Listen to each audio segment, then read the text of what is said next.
தம் ஒரே மகன் மீது நம்பிக்கை கொள்ளும் எவரும் அழியாமல் நிலைவாழ்வு பெறும் பொருட்டு அந்த மகனையே அளிக்கும் அளவுக்கு கடவுள் உலகின் மேல் அன்பு கூர்ந்தார்.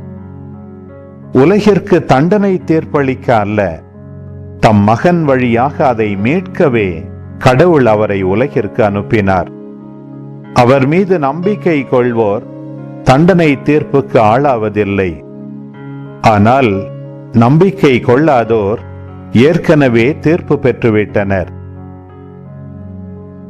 ஏனெனில் அவர்கள் கடவுளின் ஒரே மகனிடம் நம்பிக்கை கொள்ளவில்லை. ஒளி உலகிற்கு வந்திருந்தும் தம் செயல்கள் தீயனவாயிருந்ததால் மனிதர் ஒளியை விட இருளையே விரும்பினர். இதில்தான் அவர்களுக்கு எதிரான தண்டனை தீர்ப்பு அடங்கியுள்ளது. தீங்கு செய்யும் அனைவரும் ஒளியை வெறுக்கின்றனர். தங்கள் தீச்செயல்கள் வெளியாகிவிடும் என அஞ்சி அவர்கள் ஒளியிடம் வருவதில்லை. உண்மைக்கேற்ப வாழ்பவர்கள் ஒளியிடம் வருகிறார்கள். இதனால் அவர்கள் செய்யும் அனைத்தையும் கடவுளோடு இணைந்தே செய்கிறார்கள் என்பது வெளியாகும்.